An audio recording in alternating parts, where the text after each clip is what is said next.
Good. Good morning. Not sure how many people are here waiting, so I'm just going to chit-chat until we see some names show up. But we are ready to get started with the first virtual field trip of Harwood Motors. Riley's here with me. No. You are. And we're just going to go for it. Like I said in our previous post, we've never done anything like this before, but we're looking forward to sharing some of our cars with you today and giving the kids something to do, kids of all ages, of course, while we're stuck at home. So I'm going to introduce you to my husband, Matt Harwood, and Matt's going to take us through the decades with several vehicles. We're going to start off with this beautiful 1912 Buick that is beside me. I'm going to step out and let Matt and Riley do our tour, and I can deal with the tech on the other side of the camera. So thanks for being here. If you've got questions, post them along the way, and we're going to do our best to keep up with everyone and answer them as best we can. Good morning, everybody. Wow. We thought that we would try to feature one car from each decade. We had a 1904 car, but it left last week, so unfortunately we've got a space here. So we're going to start with this 1912 Buick. And instead of just telling you why old cars are neat and tell you about why it's fun to have one, I want to put a little bit of historical context. So I picked cars from our inventory that I think would help establish what was going on in the world at that time, what technology was like, and give you a little bit of a sense of history rather than just these are grown-up toys. For instance, this 1912 Buick was a moderately priced car, but cars were still toys then. They were still not primary transportation. This car shared the road with horses and buggies and wagons. It is tall. It's still kind of like a carriage. You can see a lot of the same technology on it that horse-drawn wagons would have had. The suspensions are very much the same. The wheels are tall and skinny because the roads were terrible. There was no pavement. Everything was dirt, and when it rained, it became mud. So you see these cars slicing through the mud, and the tall, skinny tires did that better. Another thing that's interesting about the 1912 Buicks and cars of this period is that they were all crank start. There was no electric starter for these cars, which wouldn't be invented until 1914 by Cadillac. But in 1912, everybody was giving their car a crank to start it. It ended up injuring a lot of people, and it pretty much kept women out of the driver's seat because it was a really big job to get a car running at this time. Other interesting features. The headlights, which are trimmed in brass, and that will be more interesting in a moment, are gas. There are no light bulbs in here, but there are. Can we bring the camera over? Sorry. The headlights are gas fired. At night, if you had to drive, you'd turn on a bottle of gas on the running board, and you'd come out here and you'd light a little fire there, and that was your headlight.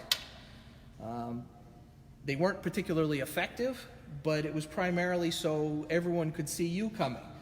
Even though it's not a very fast car, it was still faster than a horse. So you didn't want to come up on anybody and startle them. One of the other interesting aspects of early cars like this is that they are all right-hand drive. And that was because the roads were so crummy that they felt that it was more important to be able to see the edge of the road than to see what was coming around the next bend. The driver being on that side could see the ditch and make sure he did not drive into it. The Buick was one of the first cars to use what's called an overhead valve engine, which is what all cars are today, but in 1912 it was a real innovation, and it ended up making them significantly more powerful than a lot of the other cars you could buy. They were typically high quality and well built. The body is a composite. It's actually mostly made of wood. The doors are a metal skin on a wooden frame. So it kind of creaks and groans as it goes down the road and moves around a little bit. But it actually works rather well. One other little interesting part of history, I'm sure most of you have heard of Buick, and most of you know Buick is a part of General Motors. In 1912, William Durant, who was the guy who started General Motors, purchased Buick. And that was the actual start of General Motors. He would go on to purchase Oldsmobile and Cadillac. They would purchase Chevrolet in the late teens, and they would actually start Pontiac in the 20s. So all of those companies that became part of General Motors were being acquired early on in the first days of motor.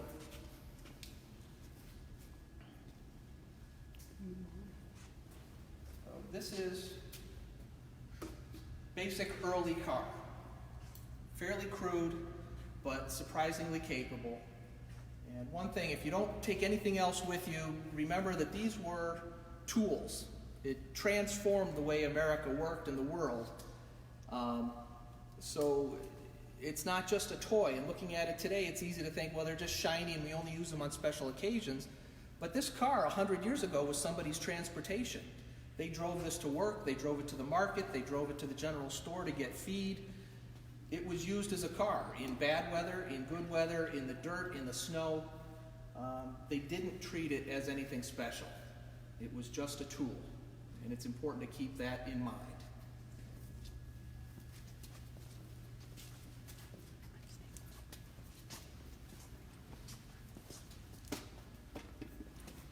Our next car, this is a 1924 Maxwell. This is 12 years after that Buick, but you can already see that it's lower, it's sleeker, it's a little bit more modern in every way. Cars have gotten considerably more sophisticated at this point. This car has an electric starter, it has electric lights, it has effective brakes. The steering wheel has moved to the left because common roads were far more traffic-filled. There weren't horses and carriages the same way, and you would have other cars to deal with, and there were passing situations. So by 1924, every manufacturer in America had moved to left-hand drive. But at the same time, it hadn't evolved too much. The shape is more or less the same.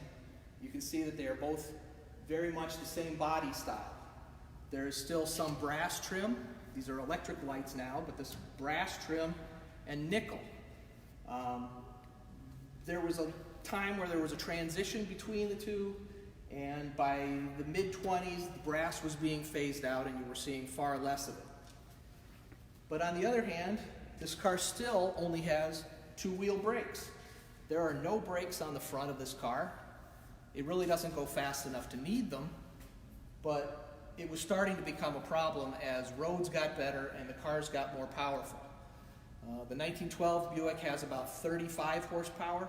This car has about 40 horsepower. It doesn't seem like a lot, but the change in the environment made this a significantly faster car. This car will cruise at 40 miles an hour pretty comfortably. It'll probably go 55 miles an hour as its top speed, but at that speed it's really not very happy and comfortable. It's just not going to last very long with that speed. The Maxwells are notable in that 1924 was the final year they were called Maxwells. Walter P. Chrysler, Chrysler Corporation, bought the Maxwell Company and changed the name to Chrysler. So in 1925, all of the Maxwells became Chryslers. It was the same car, same parts, same look, but they said Chrysler on the front instead of Maxwell. This car is also interesting in the fact that it has sliding windows. Roll-up windows were still expensive. Most cars were open like this and used plastic side curtains. They were cumbersome, they didn't work very well, they were drafty, the rain still came in. So in an effort to bridge that gap, this car uses these interesting sliding windows that seal it up, not very well, but at least well enough to keep the rain out of the interior. And that was a good compromise between open-air motoring and comfort in the summer and having a little bit of protection from the elements in the winter. Of course, it makes it difficult to open the doors with the window in place, and it was a little cumbersome, but people were willing to put up with a lot more then than they are today. It's kind of a neat feature on the car. You don't see this very often. Most of these were removed and standard convertible tops were installed. That seems like not a lot of fun to me. I like that it's unusual. And you can see that this is ancient glass. It's beveled. And the neat thing about when these cars were built, labor was cheap and technology was expensive.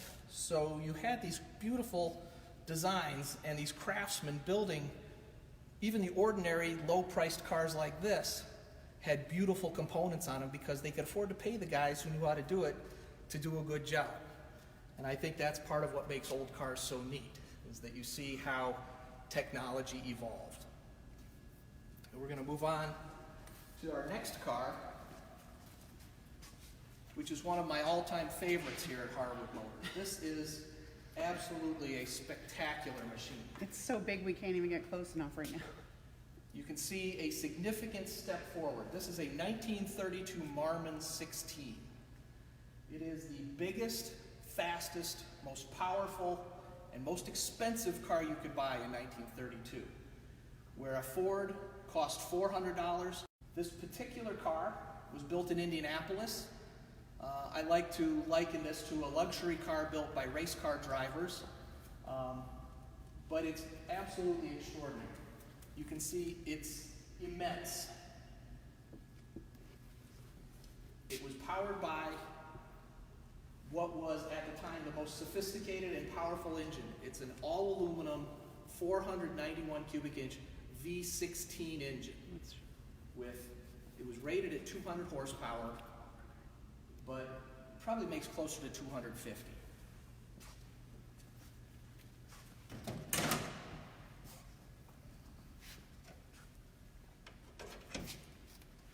And what you really need to understand is extraordinary about this. We all remember what happened in 1929, October 1929, the stock market crashed. The Great Depression too came around.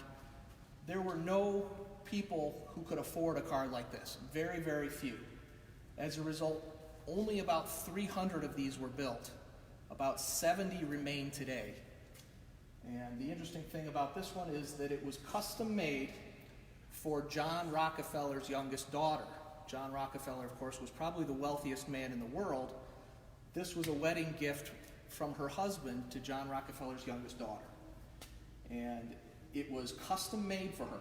In 1932, he called Marmon. He says, I want a chassis. So you got the engine, you got the fenders, you got the running gear, and then they sent it to a company called Waterhouse in Massachusetts. And they made this enormous 7-passenger. This car it is almost entirely made of aluminum. A truck today, it only weighs a lot, but you think a car like this should weigh a lot. It is capable, and it has 4-wheel power-assisted brakes, transmission, and it will drive all day at modern highway speeds, 60, 65 miles an hour without any effort. Usable and contemporary feeling car today, even though it's still fairly primitive. This was one of the few cars that was still using cable-operated brakes for effortlessness. And the interesting, powerful, expensive cars. Design phase in the late 20s before the Depression started. Times were good in 1928. They thought it would last forever. And everybody decided, let's build some magnificent cars. They had no way of knowing what was coming. And that's kind of in the situation we're in today, where the future's a little uncertain and everyone's kind of stopped doing a lot of the things that they ordinarily would have done, including buying cars. So companies like Marmon went out of business. This is in 1932. By 1934, Marmon was completely out of business. They just couldn't sell enough of these outrageously expensive cars to stay in business. Today, it's one of 2 with this custom bodywork existence.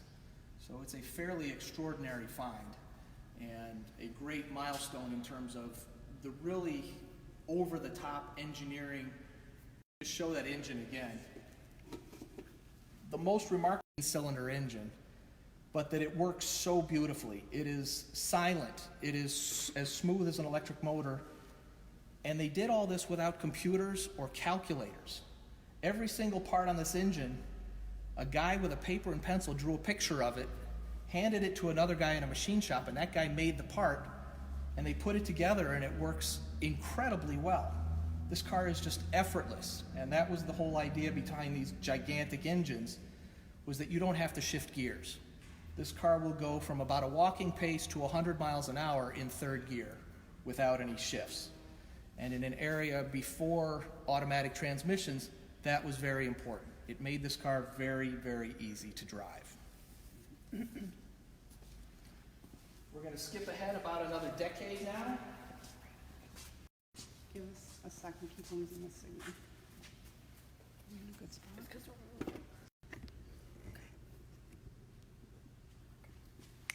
Skipping. This is a 1941 Buick, and the 1930s was probably the period of greatest automotive advancement in India. There have never been so many significant changes, modifications, updates, and increases in performance.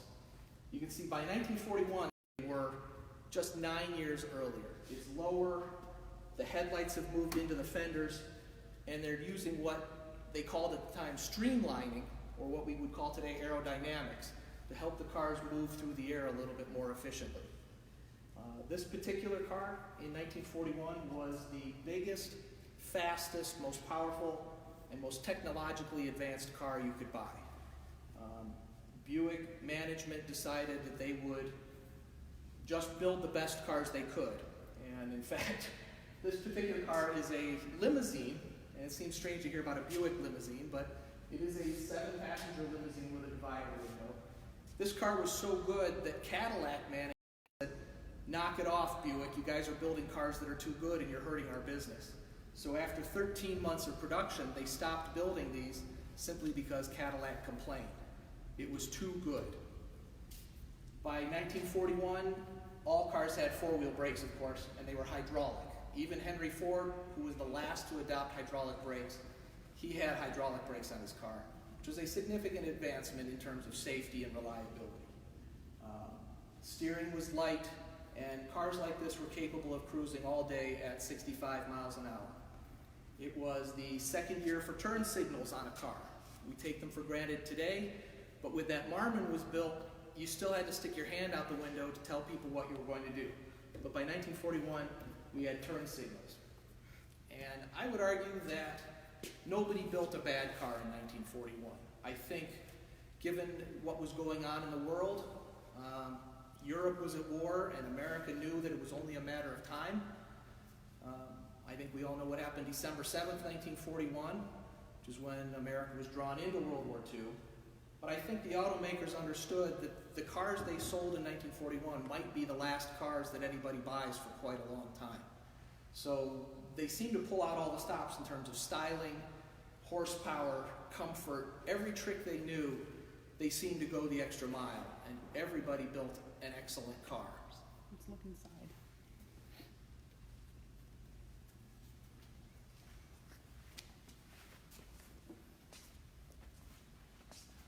Behind me here. This car, being a limousine, was designed to have a chauffeur. Leather was low maintenance. It wouldn't make a mess. In the back, they had cloth, which was still considered more luxurious than leather. You can see that this car is a 7-passenger. It has jump seats that fold up out of the back. This car also has a divider window, which is a fairly typical limousine feature. This one is electrically activated and goes up and down so that the people in the back and seal themselves off. And the driver, of course, has no way of lowering that, and even if the rear passenger compartments want the doors locked, the driver... So it was designed for executives and people who wanted a little bit of privacy. But at the same time, it was a very fast, powerful, comfortable trick General Motors had for building really exceptional.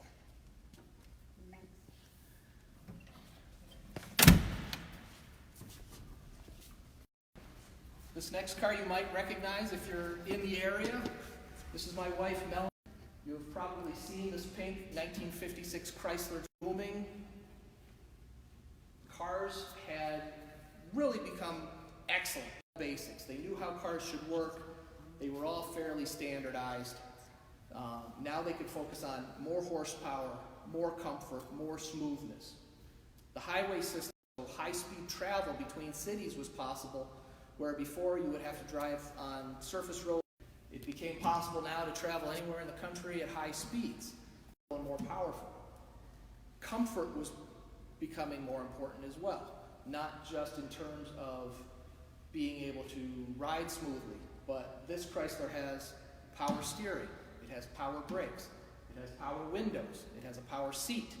All of those things that we take for granted today, where they were first being introduced in the 50s in order to make them comfortable and to help set them apart.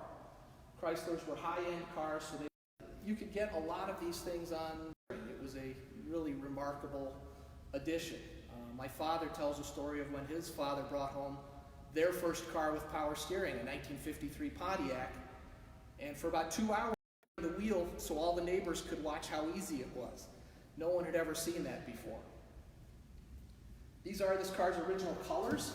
This is desert rose with Arctic white top. This is how it was built. The optimistic flamboyant colors. You'll see a lot of pastels, pinks, turquoises, greens. It was really a colorful era. The cars were immense and big and comfortable because this was America. We had the room. We wanted to spread out.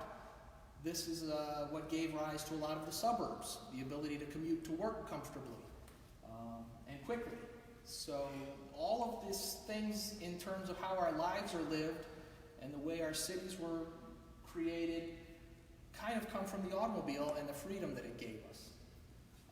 One of the things I think is great about station wagons is that anybody my age or older will remember road trips in a station wagon. You would pile in, more awesome to see what was going on. America Vacation. They drove there. And cars like this gave them the freedom to not only get there quickly and comfortably, but to take all their stuff with them. Melanie's put together a neat little period display of things that goes well with the car. And again, as pretty as this is, I would remind you that these were still tools. Someone drove this car every day. They drove it in the rain. They drove it in the snow. It got dirty. And they just used it as a car. So don't forget that these were just machines designed for a tool, for a purpose. They were tools. As lovely as they are today, I like to keep that in perspective.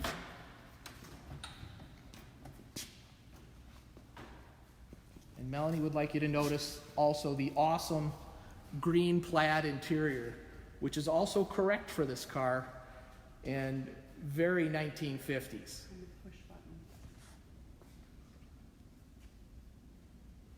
So talk to your parents and even your grandparents perhaps about how they would travel, what their road trips were like, what their summer vacations were like. It was probably in a vehicle very much like this. We're going to move forward now another decade.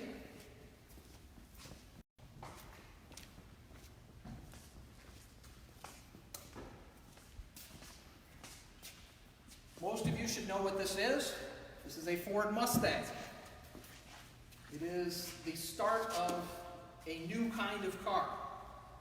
It's called a pony car, but muscle car would not be the wrong word for it. It was the start of affordable high performance. The people who were coming home from World War II, their children were old enough to buy cars, the baby boomers. And they didn't want big, frumpy, heavy cars like their parents had. They wanted something lighter, faster, and sportier. Ford didn't know what would happen with the Mustang. Lee Iacocca was part of the team that conceived of the idea of a personal car, but they didn't know if anyone would buy it. Turns out it was a huge success, and they sold more than 1 million of them in 8 months.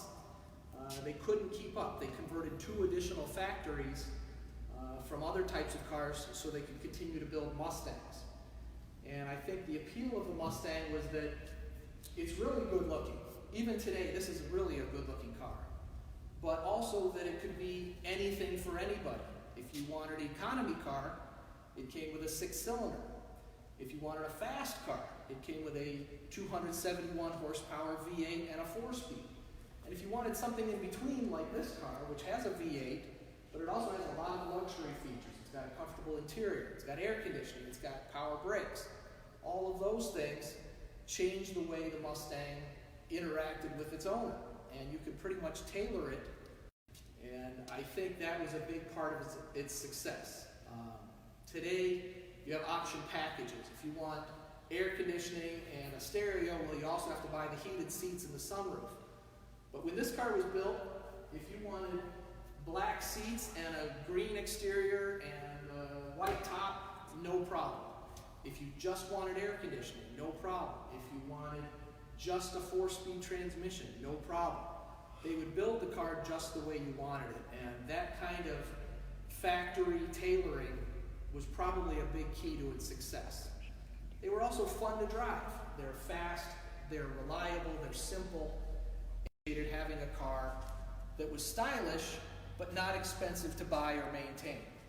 And I think that remains true today, and why the Mustang continues to be a success is because it speaks to people on a level that perhaps a lot of other cars don't. It allows them to express themselves personally and just have a neat car that does. This one is especially neat because it's all original. It's never been painted or restored. It is just as it was when it was built. It's been driven, it's been enjoyed, but somebody is always really taking good care of this car. So when you get in it, it feels just like it would have in maybe 1967 when it was 2 years old. It's a nice time capsule, which for us in this kind of business is a neat find, because there's a feel to a unrestored car that restored cars just can't match. 14 years. And a lot of you who are my age, you know exactly what this is. You're thinking Smokey and the Bandit. You remember the cool guy in your neighborhood who had one of these. The 70s was a hard time to be a car guy, and it was a hard time to build cars. Remarkably, this 1979 Trans Am, which was one of the fastest cars you could buy, has about the same amount of horsepower as the 1941 Buick we looked at a couple minutes ago. That little Mustang has more horsepower than this. And the reason for that is, in the 1970s, the government became interested in improving air quality. Today, we don't think about smog. The air is clean. It's completely different than it was back in the 50s and 60s. California in particular, people would get sick just breathing the air. It's something we take for granted today, but in the 1970s, the EPA said we need to take significant steps to cleaning up our air, and I think that's important. So they added a lot of what we call pollution controls to the cars to help them emit fewer gases that were harmful. And unfortunately, they had the side effect of removing horsepower. It was very hard to make a fast car that was also a clean car. So even though this was as big and powerful and muscular a motor you could buy in 1979, it's only 180 horsepower. I can't think of many cars that you can buy today that have only 180 horsepower. It was really a struggle for the engineers to figure out how to make the cars both fast and reliable and clean. On the upside, these cars, to me, look awesome. This is ridiculous in a lot of ways. The gold and the black and the stripes and the bird on the hood, totally emblematic of the era. If you like disco music, this is a cool car. If you were there and you had one, or you knew a guy who had one, you knew that you had it going on if you owned one of these. And go watch Smokey and the Bandit and you'll see why it's cool. It's just a lot of fun, and it had that image. And image was enough to sell the car, because it certainly wasn't performance. There were a lot of cars that they could buy, even 10 years old, that were a lot faster. And it's kind of a strange idea to buy a used car that was faster, better than a new one, but that was the situation. So image and style were important in the late 70s.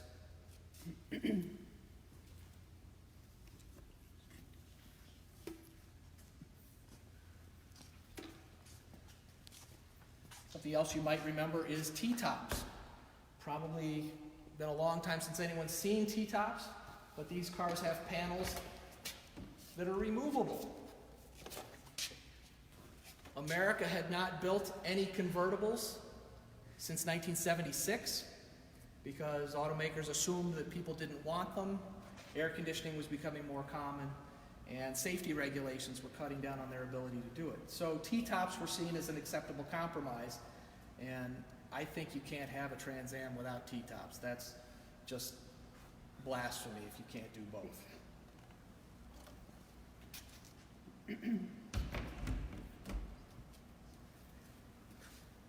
We're going to skip ahead to the car that everybody's mom had when I was a kid. My girlfriend's mom had one just like this. It was even white. This is a 1988, so this is 9 years after the Trans Am. This is a 1988 Buick estate wagon. But wagons are popular, and to people like me who are sentimental about these kinds of cars, there's a growing popularity in the market to own. Like the Trans Am, they're hobbled by a lot of the same powerful car. This has, I don't know, 140 or 150 horsepower. So it is not fast, but it's comfortable, it's quiet, and for the same reasons everyone loved the 50s station wagons, in the 80s, the big rear-wheel drive, wood-paneled station wagons were a luxury car. This was Buick's most expensive model. It has every single feature you could put on a car. Air conditioning, power windows, power lock, power seats, power brakes, power steering, comfortable interior, good stereo. So these cars were designed to be, but they could tow a trailer, load your family up. Riley's going to come around the back and open the back door for us and show you his favorite feature, which is one of the neat things about these big wagons. Go ahead.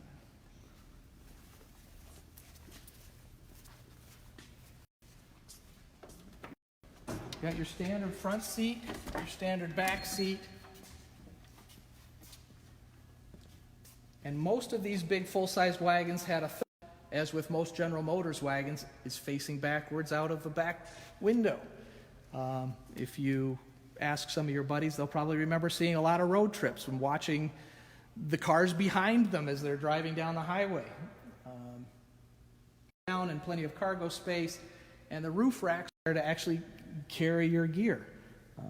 Maybe you remember National Lampoon's Vacation, where they loaded up the family trucks to the top. That was really how transportation, and this was the ultimate land barge for doing just that. They were away because nobody considered them valuable. It's actually very difficult. You don't kind of need. This does represent pretty much the end of an era. Body-on-frame cars like this were falling out of favor. They were heavy, they were not fuel efficient.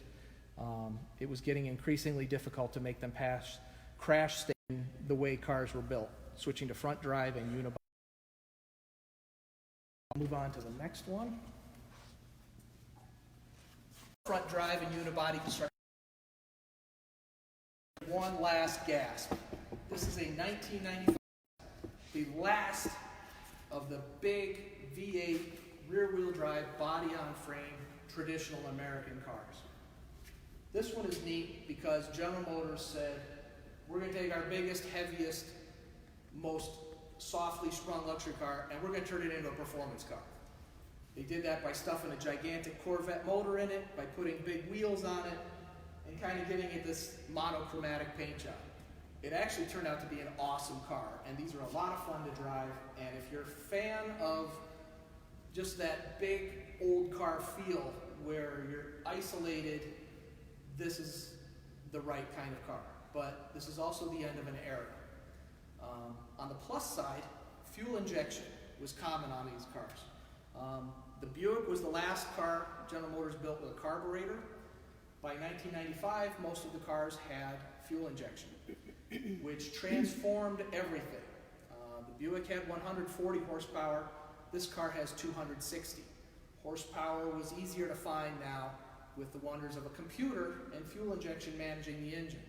They could make it clean and powerful at the same time. And as one car magazine said, I think, when this car was built, you can't make a silk purse out of a sow zero, but you can make a damn fast pig. And that's what this is. Fast, comfortable, and still a very big car. But this was the end of the line. In 1996, this would be discontinued, and General Motors would never build a large size body-on-frame V8 powered car again.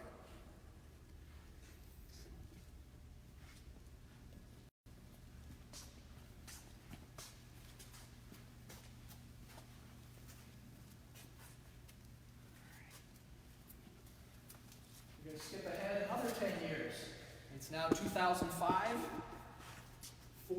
This was the first year for this style of Mustang, which was very obviously designed to echo the first Mustang we saw. You can see a lot of the same shapes, a lot of the same design cues in this car. This one is modified by a company called Roush. Jack Roush up in Michigan has worked with Ford for decades. He would build their race motors for NASCAR. So when this car was introduced, Jack went to Ford and said, I would like to build my own special versions of your Mustang. And Ford said, sure, go ahead, do whatever you want. And so Jack would build special engines, and he'd put special suspensions on them, and he'd give them special wheels and the body kit. So it still looks like a Mustang, but it stands apart as being something different. By 2005, horsepower was easy to find. The computer chip had totally revolutionized cars. And all the people who in 1985 were thinking that computers were the end of having fun with a car, they were completely wrong. The microchip computer controls introduced us to a world of performance that was completely unimaginable even 20 years earlier.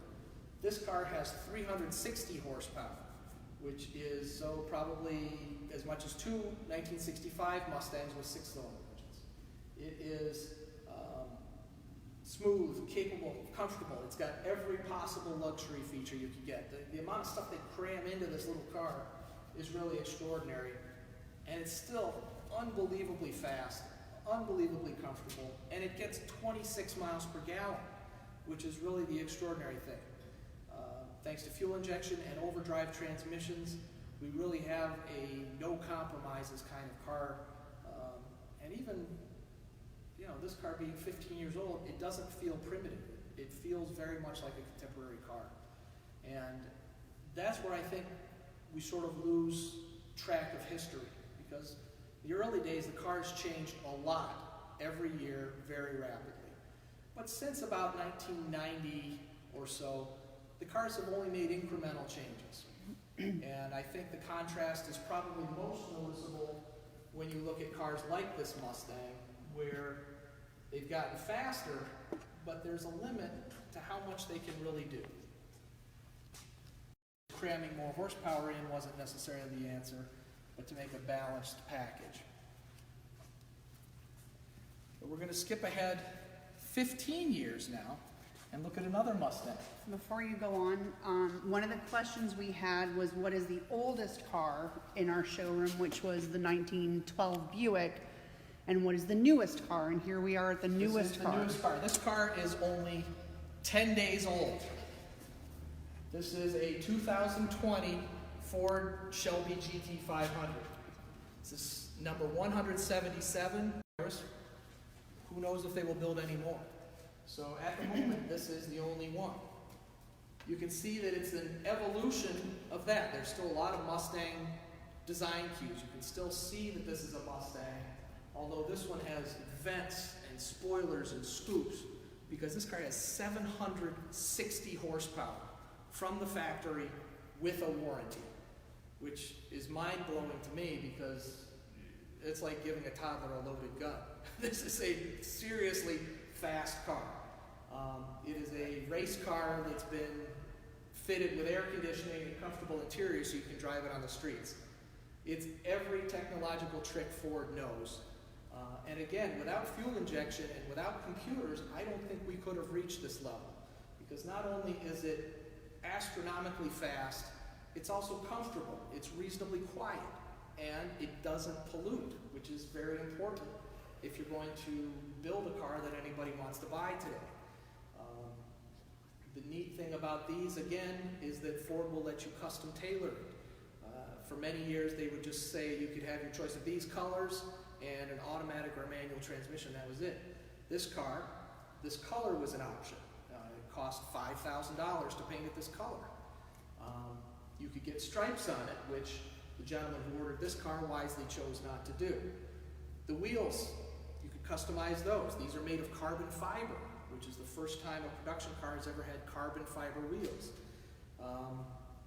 That's great for weight savings, probably more noticeable on the track than on the street, but it sure is beautiful. You had several different choices of different computer systems and different ways that this car can manage itself. The computer is not just managing the engine anymore, it's managing the suspension, it's managing the brakes. There's a computer that controls the exhaust system, so it has 3 different sound levels. Just about anything on the car can be configured using an onboard computer and a touch screen. And it's rather extraordinary that this car can be as capable as it is. It's really designed for the racetrack, but at the same time, anybody can get in it. It's a 7-speed dual clutch manual transmission with computer control, so it will shift itself if you don't want to. So just about anybody can get in this car and use it immediately. And it seems extraordinary to me that 700 horsepower could be that accessible without any compromises being made.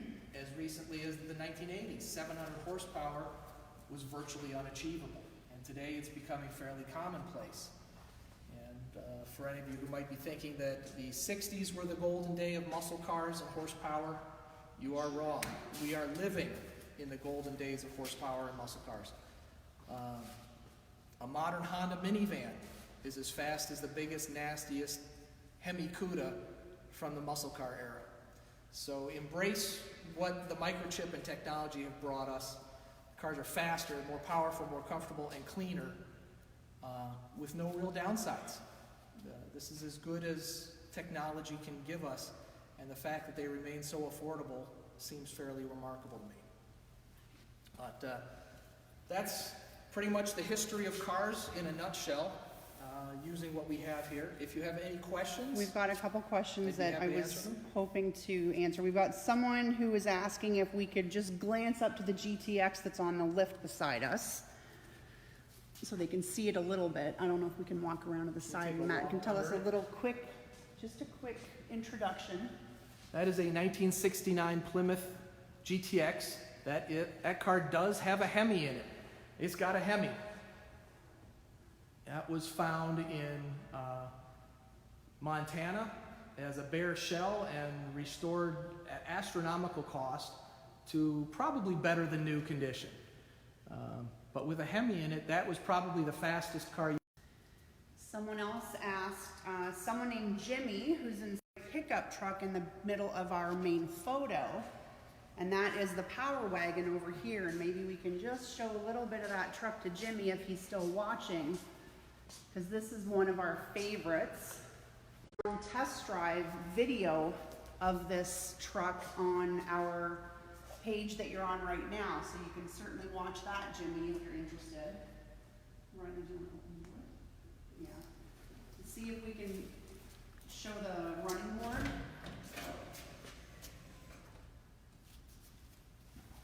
This is one of Riley's favorites too, right? Mm-hmm. Let's see. We have what was the oldest car, which we already discussed, the 1912 Buick. What is the value of the 1912 Buick, Matt? The 1912 Buick is probably about a $30,000 car. And when it was new, how much? When it was new, it probably cost about $2,000. Wow. But dollars were worth a different. You could buy more with your money back then. So it's not really a fair comparison. But today it's a fairly affordable car. $30,000 in some ways seems like a lot of money. But this truck, for example, is $250,000. So it's all kind of relative in the collector car world. So the Buick is a very affordable collector car, and early car fans, people who like brass cars, people like Riley who like cars from that era, they like those Buicks a lot because they're easy to drive, they're reliable, and they drive well. Another question was from someone asking if any of our cars have been used in movies or TV shows, which they have, but I think the more interesting personal story is when Matt was a kid, we all in the Cleveland area especially know the story, the Christmas movie, A Christmas Story. Right. And Matt, what's your story? When they were filming that, they called and asked everybody in our car club to bring out cars before the war, pre-war cars, 1942 or older. And my father took his 1941 Buick, and we drove around Public Square in downtown Cleveland for that scene, both where they're at the parade and in the beginning of the movie. From about 1 a.m. to 6 a.m., we just kept driving around in circles in the middle of the winter. That was, I think that was in the middle of January, driving our old cars around so that they could shoot the footage for that part of the movie. I've never seen our car in the movie. I don't think we made it in, but we were there doing it along. So all those other cars you see in that movie were friends of ours who we knew in the car club just driving around for the movie. Someone else's question was, how do you choose which cars to buy? That's a good question. We like interesting cars, and in the collector car world, there's something for everybody. There were so many different makes and models and so many things that appeal to people. We mostly focus on cars that will have some collector appeal. Somebody loves everything, but convertibles and performance models obviously will have a little bit more appeal to collectors. We like quality cars. It doesn't have to be an expensive car like the Buick wagon.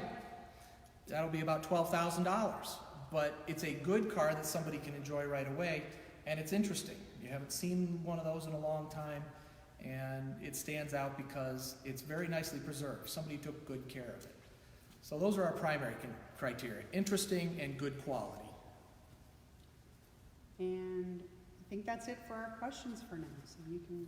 If you have any other questions, you can always contact us through Facebook, and we'll answer them as quick as we can. And please explore our Facebook page and our website to see all the cars we have here. There are about 100 cars. Most of them have videos, and many of them, including the big truck we just showed and a number of the older cars over there, will have driving videos. That's it. Say thank you to everyone. Thank you very much, everybody. Thanks for watching. I hope you learned something, and if you have questions, please let us know.